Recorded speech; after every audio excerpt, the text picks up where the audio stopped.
yang sangat dituntut untuk kita jaga waktu ini, walaupun ianya adalah sangat singkat dan sedikit, akan tetapi ianya adalah suatu waktu yang sangat tinggi di sisi Allah Subhanahu wa Ta'ala.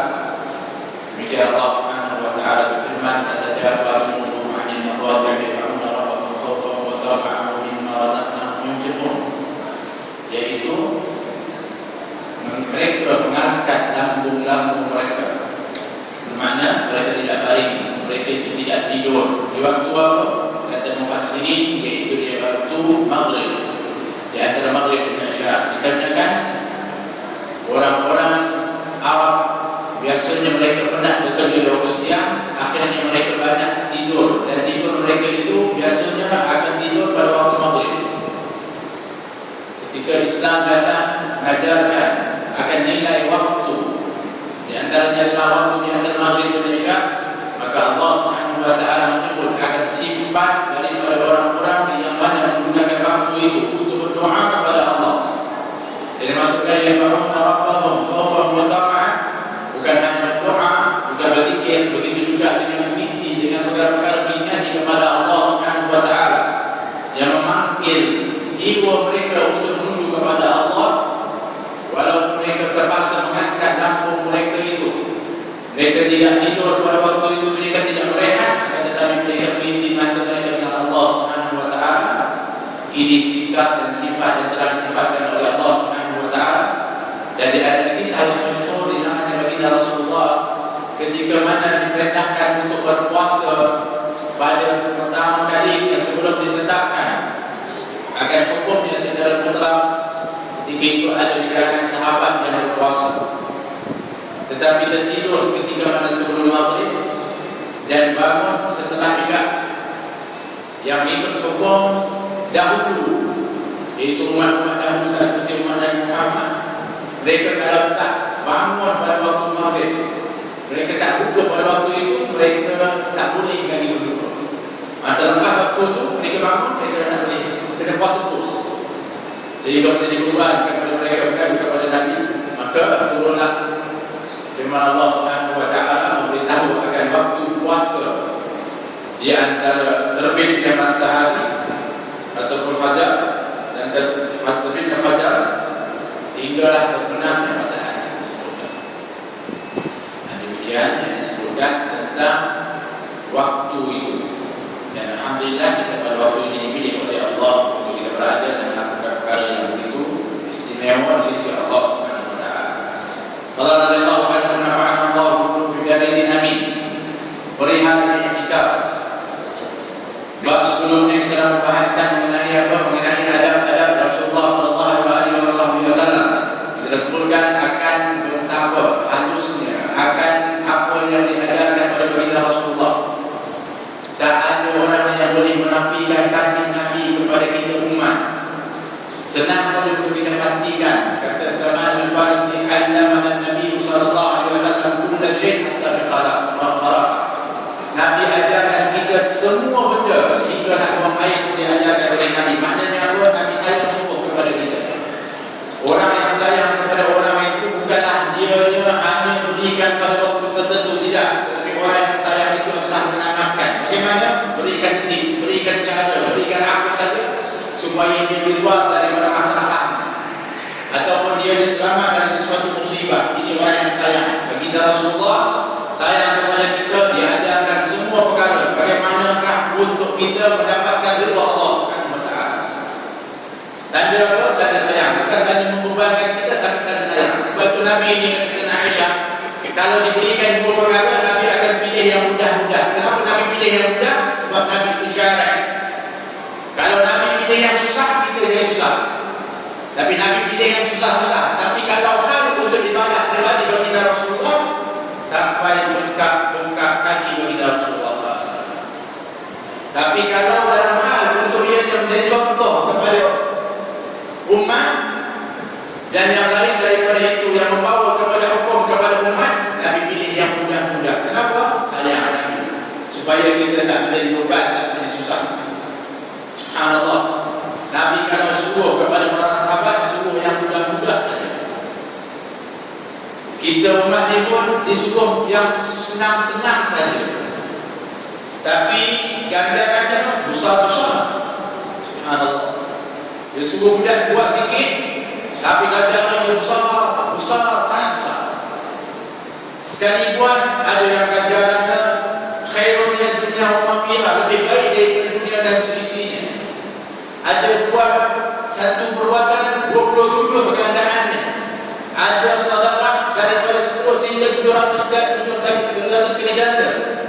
Umat Nabi Muhammad ini luar biasa diberikan ganjaran oleh Allah berkat baginda Rasulullah SAW.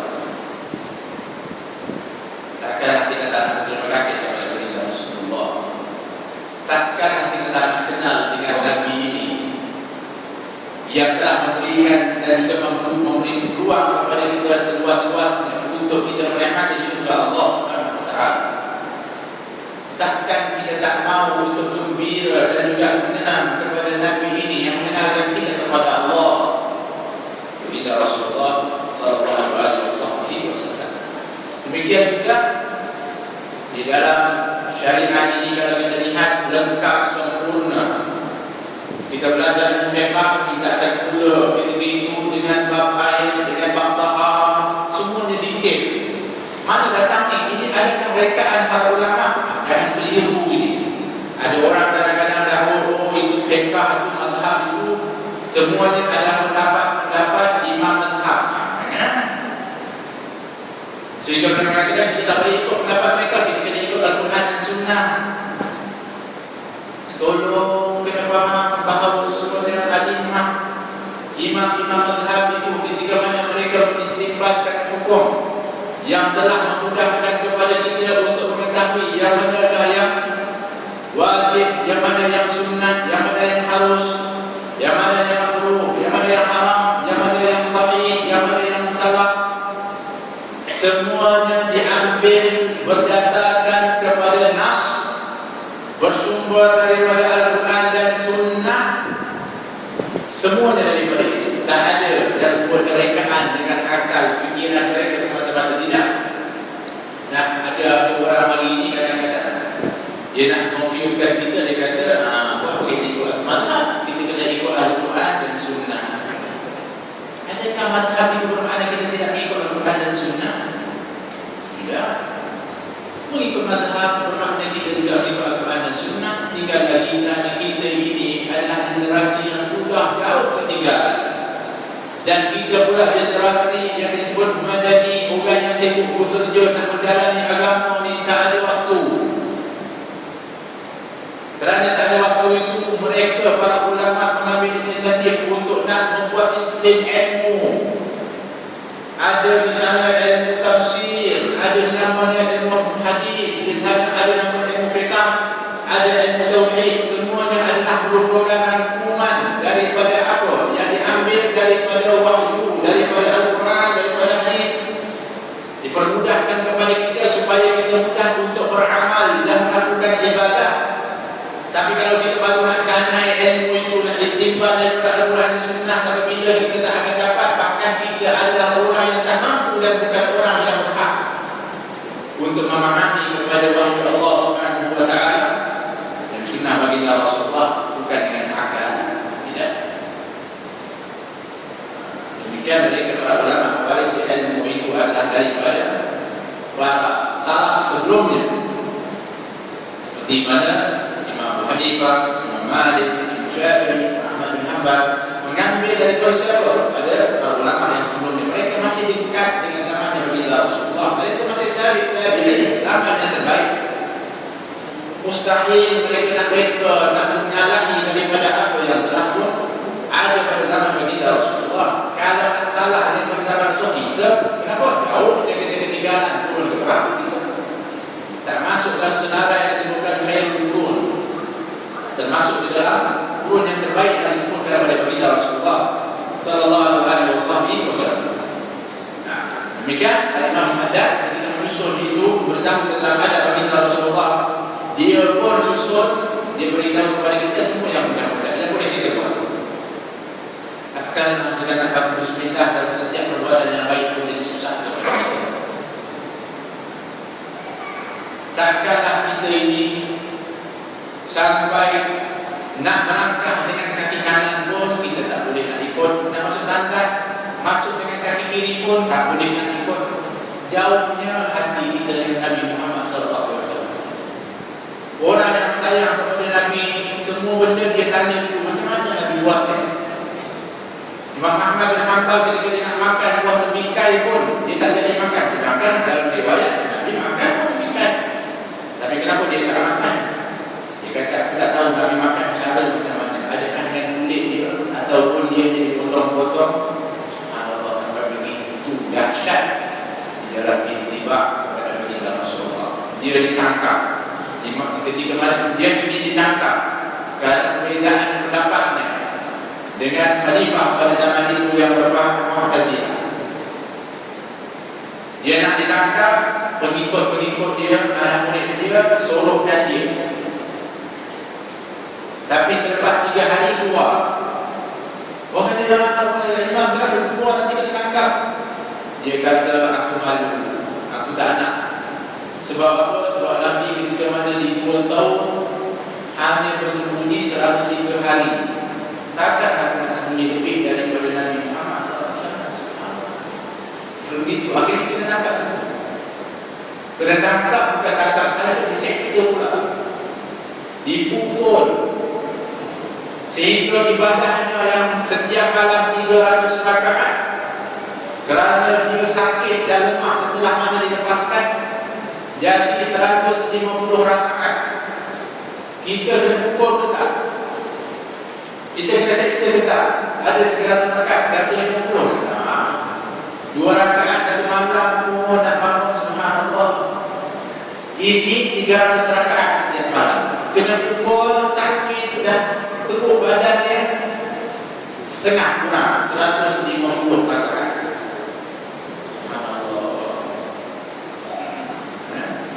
Begitu. Demikian Imam Haddad mengatakan melihat i'tikaf. Sekarang bahaskan tentang i'tikaf. Apa makna i'tikaf? Asal i'tikaf itu dimaksudkan adalah duduk di dalam masjid. Baik. Duduk yang macam mana disebutkan selalu-selalulah duduk di masjid, bermakna dikarenakan Allah Nabi SAW mengatakan khairukum 'alal ardi, sebaik-baik bumi, sebaik-baik tanah di atas muka bumi ini adalah al-masajid, kata baginda Rasulullah, adalah masjid-masjid. Dan seburuk-buruk tempat di atas muka bumi ini adalah pasar. Yang mana yang ramai kan? Masjid ke pasar? Sebaik-baik tempat masjid, seburuk-buruk tempat pasar. Tapi kalau kita tengok mana yang banyak? Tempat yang baik kan tempat yang buruk. Tempat yang terburuk banyak. Kat pasar banyak kan? Berbanding daripada di masjid. Mereka dianjurkan kepada kita untuk selalu-selalulah duduk di masjid. Hendaklah anda biasakan diri datang dan duduk di masjid dengan niat i'tikaf. Satu ilmu yang kita dapat, kita sudah tahu, dah pun ada di depan kita kadang-kadang diperingatkan di dinding-dinding untuk kita nak niat i'tikaf. Nawaitu i'tikaf lillahi ta'ala saja aku niat i'tikaf kerana Allah Ta'ala. I'tikaf di mana? Di dalam masjid. Demikian supaya kita fahami bahawa sesungguhnya fadilah duduk dalam masjid itu mendapatkan ganjaran yang cukup besar di sisi Allah Subhanahu wa Ta'ala. Sehingga kan dikatakan adalah ganjarannya seperti mana memerdekakan hamba daripada Nabi Ismail. Memerdekakan hamba daripada keturunan Ismail bermakna kalau memerdekakan hamba satu, disebutkan dalam riwayat kita Rasulullah mengatakan barang siapa yang memerdekakan seorang hamba, maka setiap juzuk yang ada, anggota yang ada pada hamba itu, maka tuannya yang memerdekakan itu, setiap apa yang ada pada hamba itu, pada tubuh tuannya itu akan diselamatkan daripada api neraka. Bermakna kalau dia sedekah ada dimerdekakan hamba yang sempurna, maka sempurnalah badannya itu selamat daripada neraka Allah Subhanahu wa Ta'ala. Kalau dia memerdekakan hamba yang timpang, yang tak ada kaki sebelah, maka sebelah kakinya masih lagi belum selamat, tapi yang lain selamat dari api neraka. Duduk i'tikaf ini ganjarannya seperti mana memerdekakan seorang hamba dan memerdekakan hamba daripada Bani Ismail. Bani Ismail ini macam mana? Keturunan Ismail. Sebutkan satu hamba dari keturunan Ismail sama dengan 10 kadarnya 10 hamba yang lain yang biasa. Bagaimana dapatkan ganjaran sesuatu? I'tikaf di dalam masjid. Dalam mazhab Imam Syafi'i, i'tikaf dalam masjid walaupun sebentar dah sah i'tikafnya. Tapi dalam mazhab yang lain seperti Imam Hanifah tidak ada pada waktu yang mesti dia ada di dalamnya. Dan dengan syarat tertentu tak boleh keluar pergi pula kedai dan sebagainya, tak boleh terbatal i'tikafnya. Begitu juga dengan i'tikaf di akhir Ramadan yang biasa kita i'tikaf. Itu ada syarat-syaratnya supaya kita ini lengkap dan juga benar-benar kita disebut sebagai i'tikaf. Kalau tidak ini bukan i'tikaf, ini sebagai orang yang mundur, orang yang jalan, orang yang tak bukan i'tikaf. Ya. Dianjurkan oleh yang mengajar dalam kitab ini untuk kita biasakan diri selalu datang masjid. Bermakna kalau datang masjid, otomatik dia akan dapat i'tikaf. Kerana dia memang dah duduk masjid, dia i'tikaf lah. Bermakna dia niat i'tikaf. Kerana masjid itu adalah rumah Tuhan, rumah Allah Subhanahu Wa Taala. Man qada ila masjid, Allah dalam riwayat. Barang siapa yang berpagi-pagi pergi masjid atau berpetang-petang pergi ke masjid, maka Allah akan menyiapkan hidangan istimewa di syurga. Setiap kali dia pergi ke masjid, setiap kali pergi ada hidangan disediakan. Setiap kali pergi ada hidangan disediakan. Dan jika akhirat di mana hidangan, hidangan istimewa, tak sama dengan hidangan ahli syurga yang lain. Ini khusus untuk orang yang pergi masjid. Hidangan istimewa itu disediakan oleh siapa? Allah. Kalau disediakan oleh chef yang begitu hebat, kita kata memang kita punya hidangan sedap lah. Chef Wan, orang satu. Memang kita kata makan kita yang sedap ni. Ini yang berikan kepada kita Allah Subhanahu Wa Taala. Yang Allah Subhanahu Wa Taala akan kurniakan kepada hamba-Nya adalah yang terbaik dan tak peduli bagaimana kehebatan. Subhanallah, setiap kali seorang itu pergi masjid sudah siap hidangannya di syurga. Bermakna kalau hidangan tidak siap, berarti tempat dia di dalam syurga itu pasti ada. Untuk siapa ni? Untuk orang yang mana dia pergi ke masjid. Subhanallah. Kenapa? Sebab ini rumah Tuhan. Kalau kita pergi rumah orang pun diwajibkan kepada tuan rumah itu untuk menerima dan melayani kepada tetamu. Kan yu'minu billahi wal yawmil akhir falyukrim dhaifahu. Barang siapa yang beriman kepada Allah dan hari akhirat, dinisbahkan hendaklah dia menghormati tetamu, memuliakan tetamu. Bayangkan disebabkan memuliakan tetamu itu iman kepada Allah dan iman kepada hari akhirat. Demikian ketika mana baginda Rasulullah SAW didatangi oleh seorang yang itu mengatakan, aku lapar ya Rasulullah, aku belum makan. Nabi pergi tanya ke rumah dia, wahai Aisyah, apa yang ada dekat rumah? Kata Aisyah, tak ada apapun illa ma, kecuali air saja. Rumah siapa yang ada air saja yang saya makan? Rumah baginda Rasulullah SAW. Tak ada apapun kecuali air. Kemudian Nabi cakap kepada para sahabat, siapa yang nak terima tetamunya Rasulullah SAW? Dia itu Nabi-Nabi yang tetap, tetapi Nabi tak ada makanan nanti kepada dia. Nabi tawarkan untuk siapa saja untuk nak ambil dia sebagai tetamu, tetapi orang itu dapat kemuliaan melayani tetamu bagi Rasulullah. Segera ketika itu seorang Ansar yang angkat tangan, aku ya Rasulullah. Seorang Ansar ini bukan yang angkat tangan dia orang lain, tidak. Dia sendiri pun tak tahu apa yang ada kat rumahnya. Tapi sebab tawaran ini tetamu Rasulullah tak mahu dia lepaskan peluang itu untuk mengambil tetamu bagi Rasulullah. Setelah disetujui, dia segera balik ke rumah. Dia tanya kepada isterinya, wahai isteriku, apa hidangan yang kita ada malam ini makan kita? Kata isteri dia, makanan yang ada hanya cukup untuk anak-anak kita sahaja, tak ada yang lain. Kata suami ini, kita malam ini ada tetamu Rasulullah.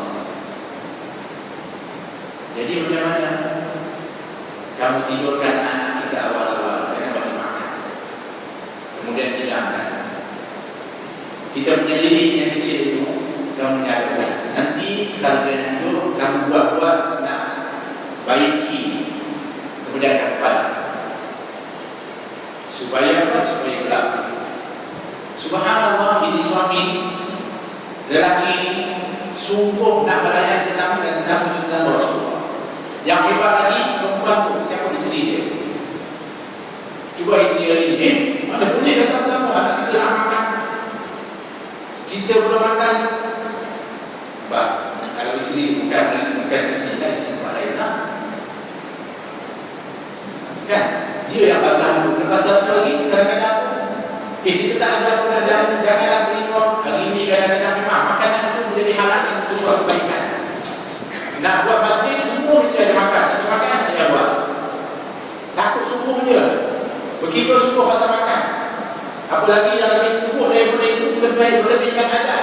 Nak buat berduri bagus. Tapi nak cari, kalau yang jemaah yang cukup janggut tu, nak cari pelaku jadi apa tu kan. Kemudian tak ada tu, tak boleh buat majlis. Bunga telur mesti ada, tak ada, tak nak buat majlis. Ini semua adalah benda sampingan yang sebenarnya tak ada masuk di dalam tuntutan daripada sunnah. Yang perlu apa? Yang perlu adalah akikahnya, kemudian cukurnya, tahnik disebutkan. Ini yang utama. Tapi kadang-kadang utama lebih kepada adat, sehingga kadang-kadang nak buat tapi tak buat. Yang mana yang mesti kita ulang, yang mesti kita lakukan. Jadi isteri subhanallah diikut.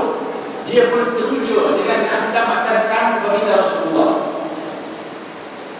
Malam tu petang tu dia tidur dengan awal-awal.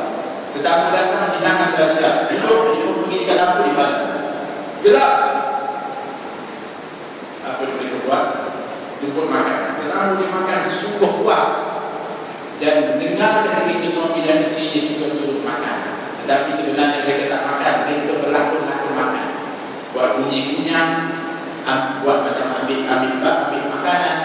Tapi mereka sedikit pun tak makan makanan itu sehingga dihabiskan oleh tetamu. Sebab ambil, ada lagi. Tapi ada semua makan juga. Mereka tak makan.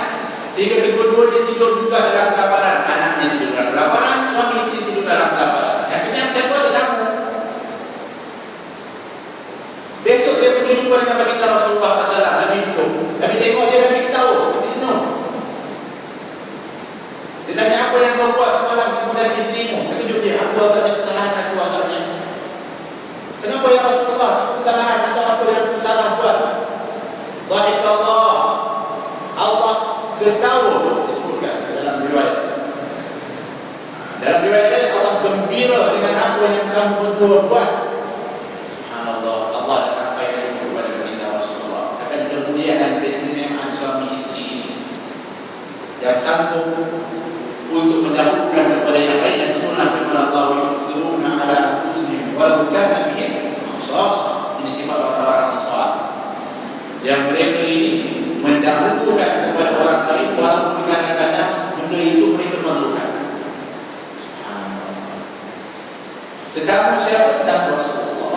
Dijamu dengan istimewa. Kenapa? Kerana kaitannya iman kepada Allah dan hari akhirat. Sebab itu kalau hari ini orang yang rumah misalnya dipuji tetamu, boleh buat.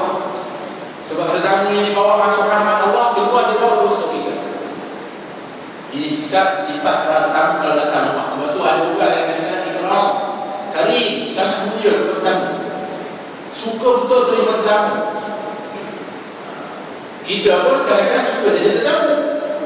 Kalau ada orang yang memuliakan orang, jangan macam-macam, itu pun sudah jadi tetamu. Tapi ingat, kita sebagai tetamu pun ada adab dan akhlaknya. Jangan ingat kita boleh enjoy macam tu aja. Adab tetamu itu ada adabnya.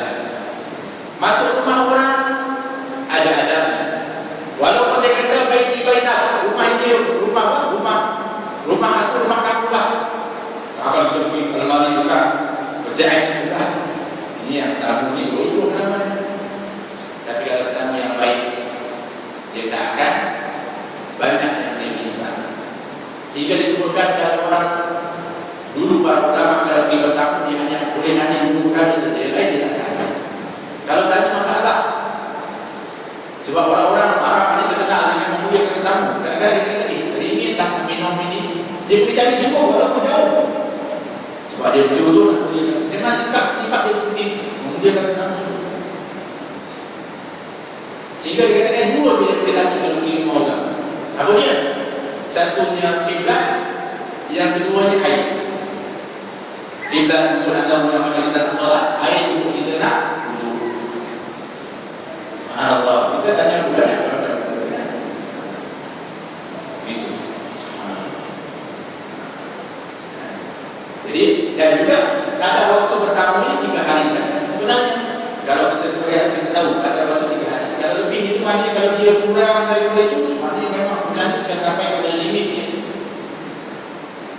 3 hari itu adalah merupakan hari untuk dimuliakan akan tetamu itu. Tetapi bukanlah orang yang lebih kita muliakan. Maksudnya inilah kadarnya yang paling utama, yaitu selama 3 hari menjadi tetamu. Begitu. Jika mana kita pergi ke masjid, kita menjadi tetamu kepada siapa? Rumah siapa ini? Rumah Allah. Sebab itu kita tahiyatul masjid. Bukan bermakna kita ini semayang menghormati masjid. Masjid ini tak ada apa. Begitu kita tawaf di Baitullah yang haram, bukan bermakna kita menghormati kepada batu yang ada daripada Kaabah, tetapi pemiliknya. Siapa pemiliknya? Allah Subhanahu wa taala. Kan dia tahu kita sepatutnya. Bukan hanya dengan di masjid di lawar kita tahiyat di masjid. Di masjid lain tak lawar lah. Kenapa? Sebab dia tak cantik. Sebab yang dipandang di masjid bukan. Yang dipandang adalah pemiliknya, Allah Subhanahu wa taala. Begitu. Demikian namanya masjid pun kita kena tahu juga. Bukan semua masjid. Kadang-kadang sembahyang sampai kat luar. Tahiyatul masjid, tahiyatul masjid apa dia? Masjid kemana kat luar? Tahiyatul masjid hanya berada di masjid. Etikaf di dalam masjid tak boleh etikaf. Lepas-lepas kat luar, minta maaf. Nawaitu etikaf, saya tak datang. Mana boleh? Kita di Jumaat dah terlambat duduk kat luar. Tak ada tahiyatul masjid. Minta maaf. Hatta di Masjidil Haram pun kamu berada di haram masjid, di luar lah. Hatta kamu berada di tempat sa'i pun tak boleh tahiyatul masjid. Sebab itu bukan masjid. Macam mana kita nak cakap? Dah hukum dia begitu.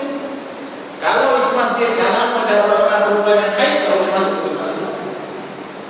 So ini kita fahami, kita tahu tentang hukum seperti itu. Ya? Nah, Nabi kemudian dan tempat yang dimuliakan oleh Allah Taala. Nabi alaihi salatu wasallam telah berkata, al-masjid baitul muttaqin. Masjid itu adalah rumah semua orang yang bertakwa. Jadi tempat orang bertakwa ini adalah masjid. Tempat orang bertakwa adalah masjid. Imam Syafi'i berkata, "Allah haqqa tuqatih wa la tamutunna illa wa antum muslimun." Itu pun dah jadi macam seolah-olah mungkin dah dengar seruan itu, tak ada kesan. Sepatutnya apabila ittaqullah usikum wa nafsi bittaqwallah, terus kita kata takwa dengan ilmu mana-mana, kita terus katanya kepada diri kita. Patut kita rasa itu adalah bukan kepada kita, kepada diri dia dan kepada kita. Ini ittaqullah. Kita tak rasa apa-apa. Sedangkan takwa itu pesanan turun-temurun daripada para nabi dahulu sampai kepada kita. Kalau saya alladzina utul kitab min qablikum wa iyyakum an taqullah. Telah pun mewasiatkan daripada mereka orang-orang yang membaca kitab sebelumnya dan kamu untuk agar bertakwa kepada Allah Subhanahu wa taala. Kesan takwa apabila ada kesan ketakwaan, tahu untuk mempertingkatkan takwa, maka tempat-tempat orang bertakwa itu ada tempat dia. Di mana tempat-tempat orang takwa? Tempat yang baik, tempat yang baik paling baik di mana? Di masjid. Tapi bukan untuk kita tahu bahawa alhamdulillah di masjid itu orang bertakwa. Kita tak boleh tahu seperti itu itu rasa diri, bangga diri, tak boleh. Tapi ini supaya kita merangsang diri kita untuk berada banyak di tempat-tempat yang dicintai oleh Allah Subhanahu wa taala. Sabda beliau lagi, "Idza ra'aitumur rajula ya'tadu al-masjida fashhadu lahu bil iman." Suatu Nabi kata, jika engkau lihat seorang lelaki yang suka datang ke masjid atau berulang ke masjid, maka saksikanlah baginya keimanan. Nabi suruh tengok orang dengan tengok diri. Kita adalah penentara, memang suka pergi masjid hari-hari setiap waktu pergi masjid. Tapi Nabi suruh tengok orang, jangan tengok diri. Kalau tengok diri, kita jadi bodoh. Kalau nak tunjuk ke orang, jadi riak. Dua-dua ni semuanya menyebabkan kita punya amalan tidak diterima oleh Allah Subhanahu wa taala. Demikian Nabi suruh tengok orang. Kalau kamu tengok orang yang sentiasa berulang kali ke masjid, bersaksilah bahawa semuanya mereka ini adalah orang yang beriman. Untuk menjadi cerminan kepada kita, bukan untuk kita nak nilai diri kita. Dalam kebaikan kita boleh nilai kepada orang, tetapi untuk keburukan kita nilai diri kita. Kita terbalik kan? Asal keburukan kita tengok orang, betul, ini tak betul. Tapi untuk kebaikan kita tengok diri sendiri. Aku dia betul, aku Masya Allah, aku boleh buat begini. Terbalik, sepatutnya untuk orang cari kebaikannya, supaya menjadi contoh kepada kita, supaya kita dapat pahala rangsangan kepada kita. Tapi kebaikan biar kita yang kita kaji kepada diri kita, kita kaji kepada orang, dan bukan orang lain. Nah, yang ini perlu kita faham. Allah Ta'ala telah berfirman, "Innama ya'muru masajidallahi man amana billahi wal yawmil akhir." Hanya saja yang memakmurkan rumah-rumah Allah ialah siapa yang beriman kepada Allah dan hari akhirat. Dimaksudkan juga tadi, "Man kana yu'minu billahi wal yawmil akhir falyukrim dhaifahu." Udahlah dimuliakan daripada tetamu kalau beriman kepada Allah dan hari akhirat. Begitulah orang-orang yang memuliakan rumah Allah. Apa yang maksudkan memuliakan rumah Allah? Allah tak perlukan kemuliaan, Allah Maha Mulia. Tapi kita yang memuliakan diri kita kerana kita berada di tempat yang mulia, yang dimuliakan oleh Allah Subhanahu wa taala. Maka dikaitkan itu dengan keimanan kepada Allah dan kepada hari akhirat. Selalu dikaitkan iman kepada Allah dan hari akhirat. Sebab apa? Sebab iman kepada Allah yakini dengan ganjaran yang diberikan oleh Allah Subhanahu wa taala, dengan janji kebaikan yang diberikan oleh Allah, dengan ridha dan rahmat daripada Allah. Hari akhirat pula kita kena beriman sebab kita patut takut dengan siksaan yang menanti di sana dan ingin sangat kepada nikmat yang dijanjikan oleh Allah. Sebab perkara itu adalah perkara lain yang kita tak nampak dengan mata kita. Kerana tak nampak dengan mata kita, kena ada iman untuk meyakini kepada dia. Kalau tidak, maka kita kadang-kadang sama-sama akhirnya kita tak takut untuk buat kesalahan kerana kita rasa betulkah nanti adanya akhirat yang akan membalas perbuatan seseorang. Tak tunggu untuk kita cakap kita dijamin atau tidak, tetapi adalah amal perbuatan kita bergantung kepada tahap keyakinan kita. Takkanlah orang-orang yang yakin akan seksa yang sangat pedih daripada Allah sanggup untuk melakukan dosa. Dan takkanlah seorang yang yakin dengan janji ganjaran dan surga yang indah daripada Allah akan dia sia-siakan daripada amal yang mendapatkan ganjaran yang besar. Semuanya diukur adalah berdasarkan kepada keyakinan kita semua. Sejauh mana keyakinan kita, sebesar mana keyakinan kita, begitulah juga amalan kita akan terbentuk dengan keyakinan kita. Sejauh mana keimanan kita kepada Allah dan hari akhirat, begitulah kita juga akan tergambar dengan apa keimanan yang kita ada. Demikian keadaannya. Oleh kerana itu Nabi SAW telah menjanjikan pada 7 orang yang akan dinaungi Allah di naungan arasy pada hari dan naungan yang lain selain naungan Allah sahaja. Ada 7 orang yang akan mendapatkan perlindungan Allah. Yaumil la zilla illa zilluh, pada hari yang tiada naungan kecuali naungan Allah Subhanahu wa taala. Bila nanti di mahsyar. Tak ada yang dapat menaungi ketika itu. Siapa? Allah Subhanahu wa taala. Tapi diberikan kepada 7 orang. Tengok kita ada masuk dalam 7 orang itu. Kita kena kaji tentang riwayat ini. Tak masuk yang mana? Dimudahkan dengan imam adil, seorang pemimpin yang adil. Kenapa diberikan tawaran begitu kepada pemimpin yang adil? Sebab tak senang untuk menjadi pemimpin yang adil. Kerana ta'rif adil itu murah.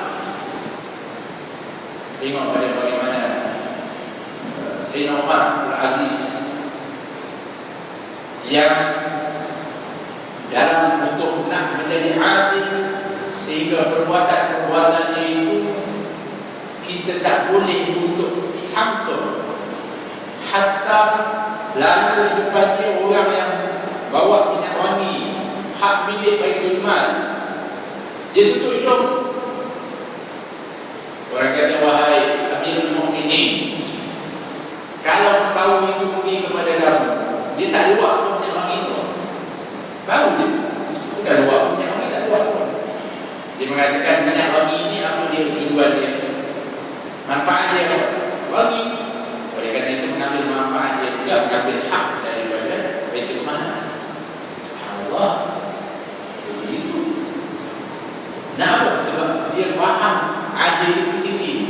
hari ini kita nak faham adil itu ikut selera kita. Nampak? Sedangkan adil itu telah pun diatur, disusun oleh Allah Subhanahu Wa Taala dan ditunjukkan oleh baginda Rasulullah.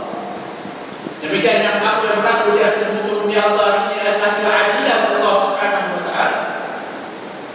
Tak boleh kita pertikaikan, walaupun kita boleh berfikir dengan akal, tetapi akal kita terbatas, tak tahu apa dia hikmah dan juga apakah rahsia di sebalik apa yang telah pun ditetapkan dan ditentukan oleh Allah Subhanahu Wa Taala. Kerana keadilan itu adalah hak Allah Subhanahu Wa Taala. Kalau kita disebutkan taklif kepada adil, kita akan mengatakan sama rata lah. Maka sama rata semua itu namanya adil. Kalau sama rata semua, kalau Allah pun takrif yang adil itu sama, semua kita ada duit 10 juta, semua orang tak makan kita. Sebab tak ada orang nak tanam padi. Sebab apa dah kali lah orang nak tanam padi ni. Tak ada orang nak tanam sayur, tak ada orang nak buat, tak ada orang nak pergi. Allah Maha Adil, adanya yang kaya, miskin, suka dan sebagainya. Tak menjawabkan setiapnya dengan keadaan masing-masing orang.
Hadirin hadirat Allah Subhanahu wa taala.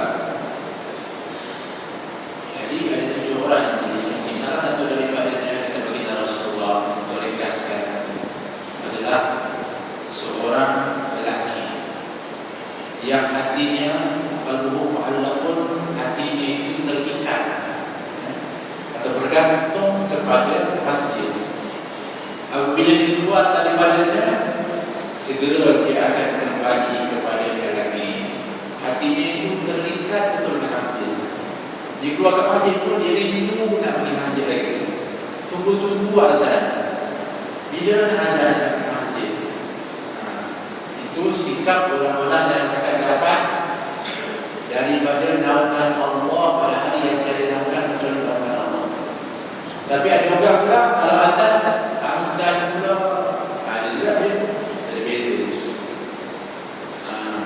Kalau ada juga yang tak sabar nak jumpa azan, bila nak azan, sehingga kalau azan gembira dia. Demikian para ulama, kalau azan disebut marhaban biqailina hadala wa bis-salati ahla. Wa Allahu akbar, itu jawab marhaban biqailina hadala. Selamat datang kata-kata orang-orang yang menyebut dengan kebenaran dan dengan solat yang diraikan. Oh, subhanallah. Gembira dengan azan. Kita gembira tak dengan azan? Azan dia ada siaran. Ini orang dengan azan gembira. Terus kita terwujud seperti baginda Rasulullah. Kalau nak azan, arihna ya Bilal, rehatkan kami Bilal.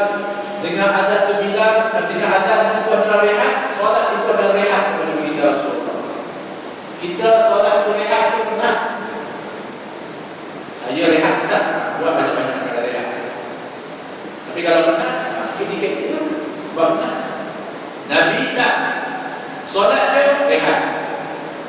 Lagi ada penat, lagi solat. Lagi ada masalah, lagi solat.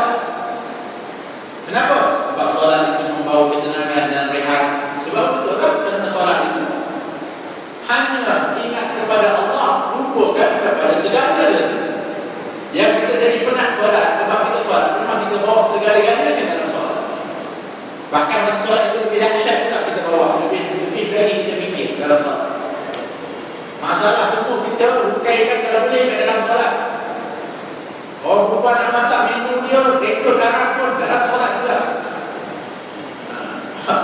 Punyalah kita kata solat itu kan menjadi penat, menjadi susah, menjadi berat. Sedangkan solat itu sepatutnya menjadi ketenangan dan mudah seperti itu. Jadi orang-orang yang pada hatinya dekat dengan masjid, rindu dengan masjid, subhanallah. Kami kata orang lelaki kita tak perempuan, sebab orang perempuan ini taklah tuntutannya seperti dituntut kepada orang-orang lelaki. Tak lain. Orang perempuan bahkan dalam hukum i'tikaf ada pendapat terhadap Nabi daripada riwayat ketika orang perempuan minta kepada Nabi nak i'tikaf, Nabi kata kami lebih utama di rumah. Dia tanya kalau kami buat satu ruang untuk solat, kami boleh i'tikaf, maka itu boleh tak? Kata Nabi boleh. Sebab apa? Sebab utamanya orang perempuan itu tak seperti mana keutamaan orang lelaki yang mana mereka itu sangat dituntut untuk berjamaah di masjid dan juga duduk di masjid. Orang perempuan macam mana kalau dia dapat ganjaran itu? Kalau dia tak dituntut seperti itu, kadang-kadang dia pun tak sempat sebab nak jaga anak, nak jaga rumah tangga, nak masak, nak uruskan semua. Senang saja nak dapat ganjaran itu kalau suami dia pergi masjid.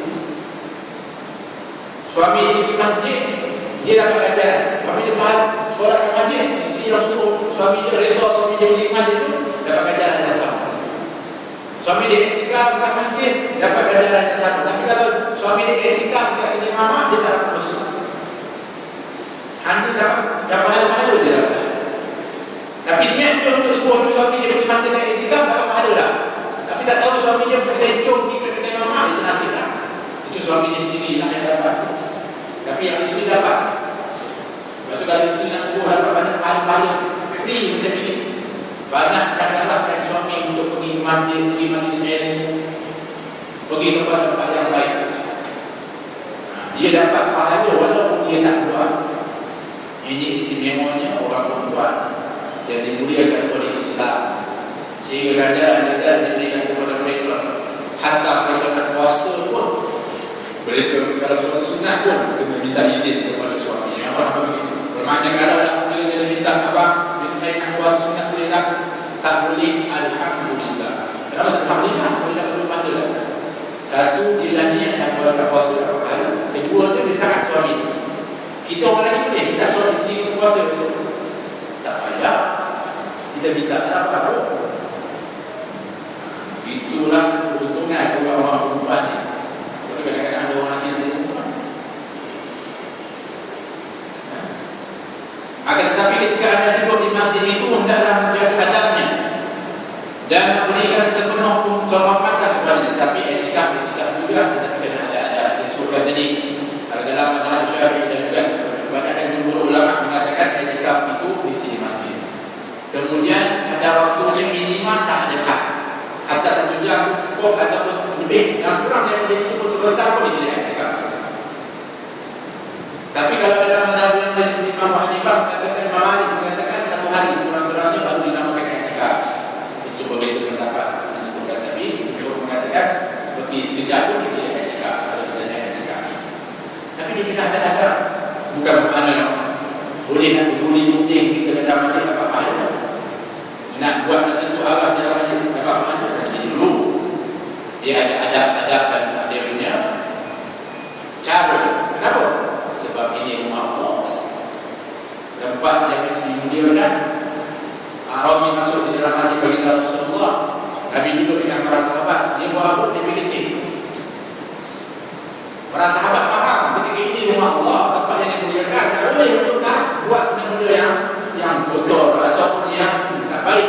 Ini budak kecil di dalam masjid, meninggal wajah mereka, nak pukul kepada Arabi. Nasib baik kebijaksanaan bagi Rasulullah menahan kepada mereka. Jangan. Biarkan dulu. Setelah dah habis,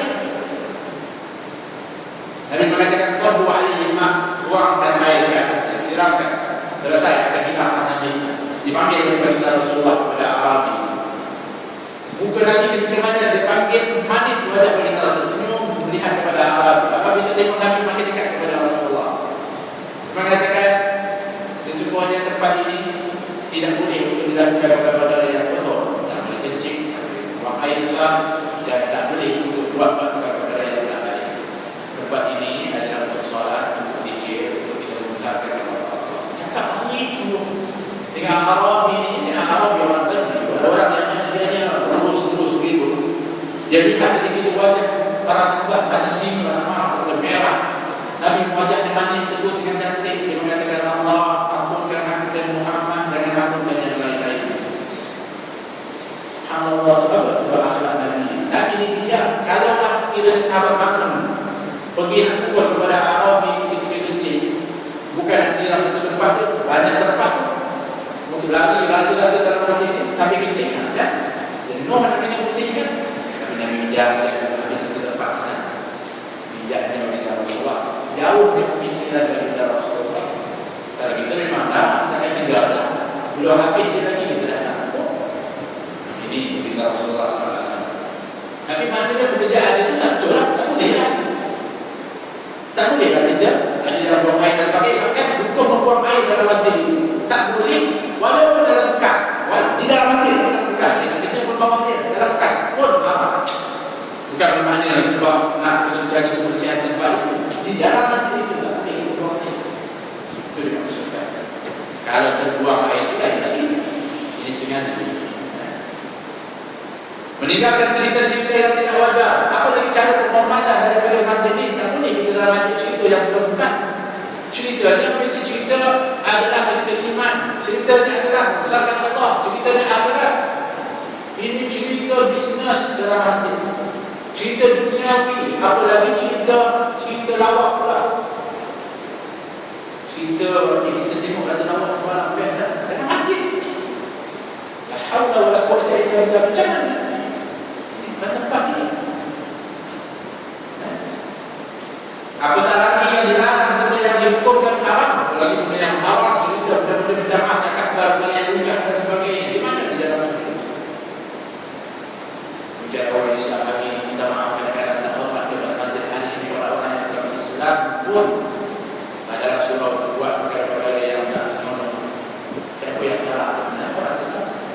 Kenapa salah yang pertama sekali? Sebab mereka tak pernah penuhkan masjid. Kadang-kadang surau pun mereka tak datang, surau kosong. Akhirnya dia buat kena tak baik dalam surau yang baru dia ditangkap. Sebab surau itu memang tak ada orang. Yang kita tangkap baru nak marah. Sebelum dia tak nak pergi. Itu juga menjadi pengajaran kepada kita orang Islam, supaya kita tahu dan tanggungjawab kita bagaimana. Apatah dan jika anda ingat kita membicarakan dengan sesuatu lain perkara dunia, hendaklah anda keluar masjid. Nak cakap ni, tak boleh cakap dalam masjid ni, kita keluar lah. Okey, mana ya? Dia letakkan sesuatu pada tempat ini ada. Dan jangan berbuat apa pun di dalam masjid itu selain kerana beribadat semata-mata. Buat tujuan ibadat kepada Allah, taqarrub ila Allah. Hatta seperti Hasan bin Thabit ketika mana dia bersyair di dalam masjid baginda Rasulullah di hadapan Nabi di dalam masjid. Tapi tujuannya apa? Untuk dianya memuji kepada Allah, memuji kepada baginda Rasulullah, membela kepada Nabi. Sehingga sama Sayyidina Umar Khattab radhiyallahu anhu ketika mana Hasan bin Thabit ketika itu dia bersyair di dalam masjid baginda Rasulullah. Sayyidina Umar tegur, dia kata aku kan bersyair di dalam masjid. Asal hukum bersyair di dalam masjid tak boleh. Kalau syair itu saja syair jahiliyah. Kerana ciri syair jahiliyah ini banyak puji kepada perempuan-perempuan, cerita pasal peperangan, kehebatan diri dan sebagainya. Tapi ketika ditegur ketika itu, kata Hasan bin Thabit radhiyallahu anhu katakan, wahai Amirul Mukminin, aku pernah membaca syair di hadapan orang yang lebih mulia daripada kami di dalam masjid. Siapa? Baginda Rasulullah SAW. Sayyidina Umar nak dapat kepastian dari kepada para sahabat. Kata para sahabat, betul. Dia baca di depan Nabi SAW. Dalam pasti baginda Rasulullah SAW. Apa kata Sayyidina Umar? Setelah tahu kepada itu dan benar, bina dan mimbar khusus kepada Hasan bin Thabit untuk dia melakukan syairnya di dalam pasti baginda Rasulullah SAW. Kalau tujuannya adalah untuk taqarrub ila Allah, kepada Allah, pada baginda Rasulullah, maka tidak ada masalah. Tapi kalau selain daripada itu, ini adalah bukan tempat dia untuk kita laksanakan. Kerana masjid itu tiada dibangunkan melainkan dengan sebab itulah yang untuk beribadat kepada Allah di dalamnya. Allah telah berfirman, fi buyutin adina Allah an turfa'a wa yudhkara fiha ismuhu yusabbihu lahu fiha bil ghudwi wal asal. رجال لا تلهيهم تجارة ولا بيع عن ذكر الله وإقام الصلاة وإيتاء الزكاة يخافون يوما تتقلب فيه القلوب والأبصار ليجزيهم الله أحسن ما عملوا ويزيدهم من فضله والله يرزق من يشاء بغير حساب.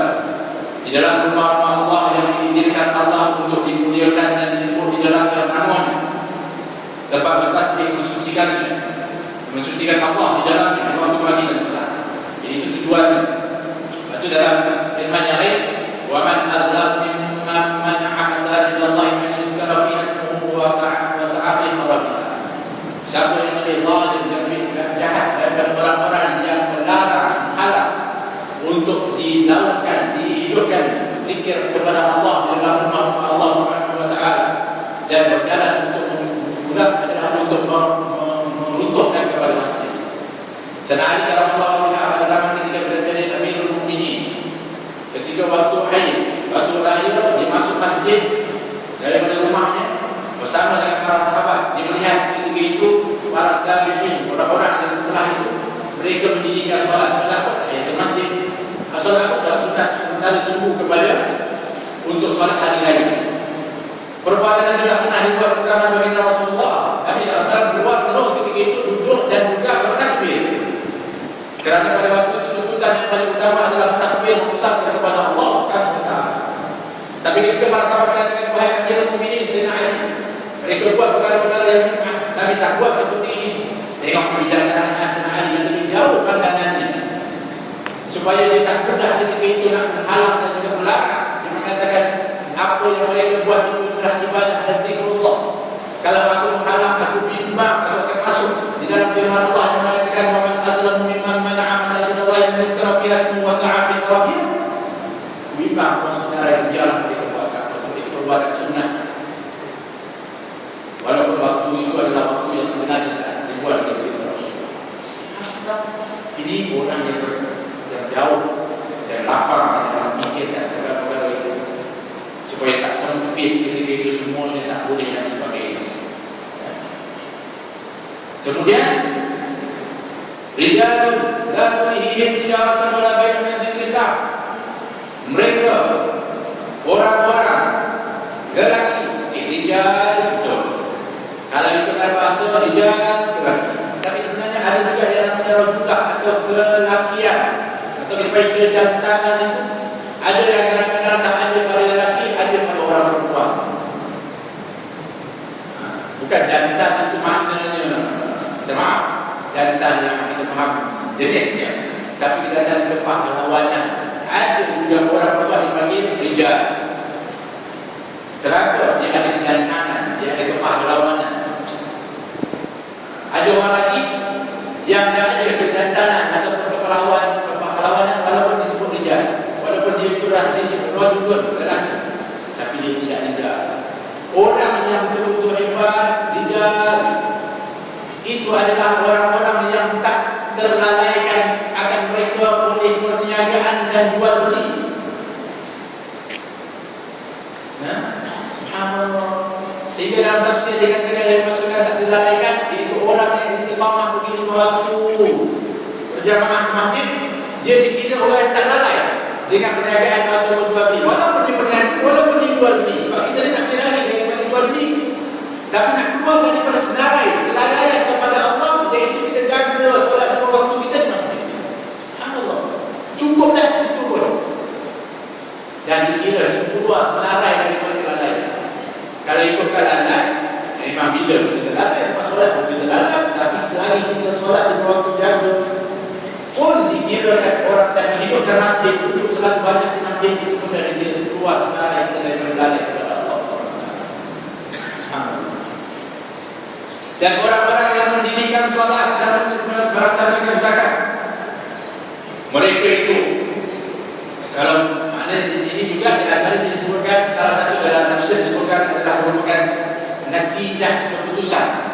Kalau orang yang rajin di masjid, selain dia dapat lindungan daripada lindungan Allah Subhanahu Wa Taala, dan juga dia dikira orang yang tidak lalai, mereka ini juga akan mendapatkan kesan. Apa kesannya? Yaitu mereka itu akan gentar, takut hari di mana berbalik padanya hari hati dan pandangan. Mereka sentiasa takut. Orang-orang yang seperti ini dia akan sentiasa takut kepada apa? Hari akhirat. Semakin dia ibadat, semakin dia selalu di rumah Allah, semakin dia ingat akhirat. Itu maksudnya.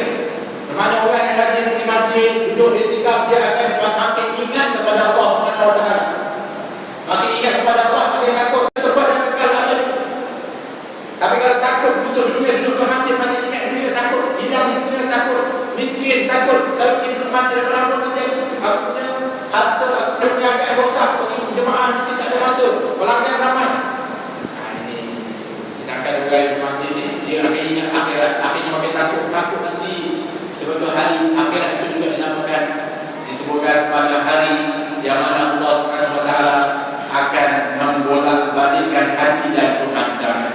Pada hari itu, hati yang menjadi milik Allah ini boleh dibolak-balikkan kepada Allah. Kenapa? Sebab Allah yang memiliki hati kita. Nabi ajarkan kita doa apa? Ya Muhammadul wal absar sabit qalbi ala dini. Wahai Tuhan yang membolak-balik hati dan pandangan, mantapkan hatiku di dalam agama. Liyajziyahum Allahu ahsana ma 'amilu wa yazidahum min fadlihi. Kenapa? Kerana Allah tidak memberikan mereka balasan apa yang telah mereka kerjakan. Sebab hari akhirat Allah nak bagi balasan berdasarkan apa yang kita buat.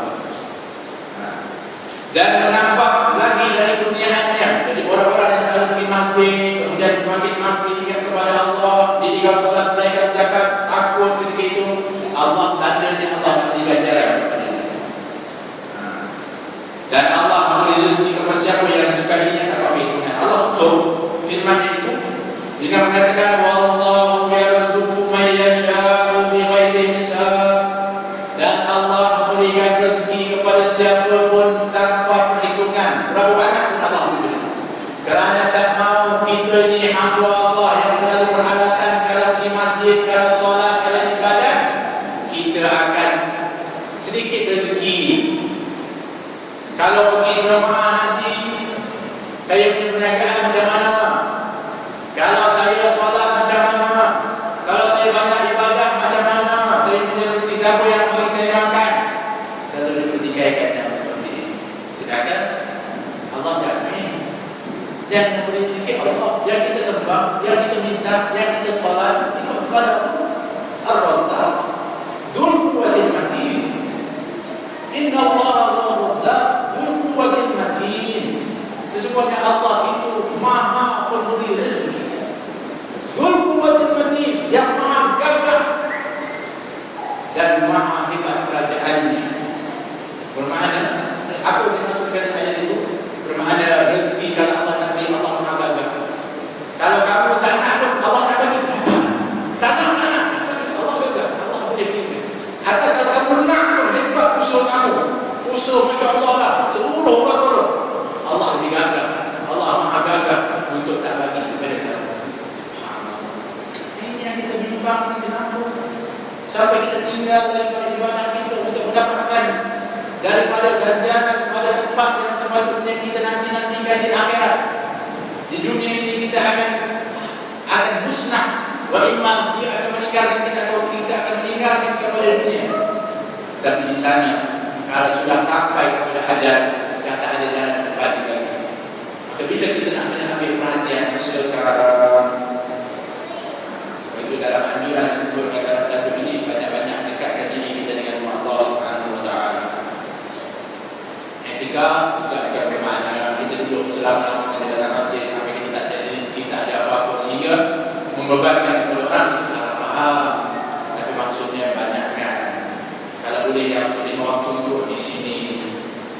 Kelapangan adalah masjidlah tempatnya, tempat yang baik-baik. Itu maksudnya bukanlah sampai kata tak boleh, sampai tak kerja, sampai akhirnya orang jadi agung kepada dia. Zaman Sayyidina Umar ada seorang yang juga dalam masjid ibadah, pada seorang kata kat dia, kamu ni siapa yang bagi makan? Macam mana rezeki? Oh, adik saya tu dia kerja. Waktu solat dia datang, dia buat makanan. Sambil dia solat berjamaah, dia buat makanan, saya makan. Kata Sayyidina Umar, adik kamu itu akbar minka. Adik kamu itu lebih ibadat daripada kamu. Kenapa aku yang ibadat? Dia tak dia kerja. Kerana dia cari rezeki yang halal. Dia bagi pula kamu makan. Dengan rezeki dia kamu dapat ibadat, dia dapat ganjaran lebih daripada kamu. Dia lebih ibadat daripada kamu. Dia lebih abid daripada kamu. Itu kita faham. Tanggungjawab kita kepada keluarga, kepada anak dan isteri kita adalah juga ibadat. Cuma janganlah dengan sebab itu alasan sehingga kita jauh dari rumah Allah dan juga solat berjamaah dan juga untuk melanai kewajiban kepada Allah Subhanahu Wa Taala. Ini yang dimaksudkan dengan apa yang kita anjurkan dan mudah-mudahan memberikan manfaat kepada kita. Saya berpesan kepada saya dan tuan-tuan dengan apa faedah yang kita dapatkan. Mudah-mudahan kita orang langkah. Jangan kalau kita tak boleh untuk buat terlalu banyak berat, tapi mulakan orang langkah itu. Jangan maknanya kita balik kosong, tak pernah cuba untuk kita nak cuba dan juga kita nak langkah untuk menuju kepada apa yang telah kita dengar dan kita hayati. Sebab seseorang yang apabila mendapat ilmu dia terus beramal walaupun sedikit, Allah akan bantu kepada dia dan memudahkan kepada dia. Bahkan dia akan dapat ilmu isra yang akan diberikan oleh Allah Subhanahu Wa Taala. Wattaqullah wal yu'allimukumullah. Takwalah kamu kepada Allah, maka Allah akan ajarkan kepada kamu. Dan orang yang takwa itu macam mana? Iaitu dapat ilmu dia terus amal walaupun sedikit, tetapi dia mulakan. Maka insya-Allah dia memudahkan oleh Allah Subhanahu Wa Taala. Dan berdoa kepada Allah Subhanahu Wa Taala agar kita adalah orang yang menjaga ilmu dan juga mengambil faedah dan juga bermanfaatkannya. Mudah-mudahan Allah Subhanahu Wa Taala memberikan kepada kita futuhal arifin wa yufaqqihuna fid din wa yarzuqna kama la nasbiqin. Allahumma arina al-haqqa warzuqna ittiba'ah wa arina al-batila warzuqna ijtinabah. Allahumma inna billahi ja'alna min sari'ati ridha wa la tuhdina wa min sabab wa la taj'alna min khalafa wa asar wa hasbunallahu wa ni'mal wakil.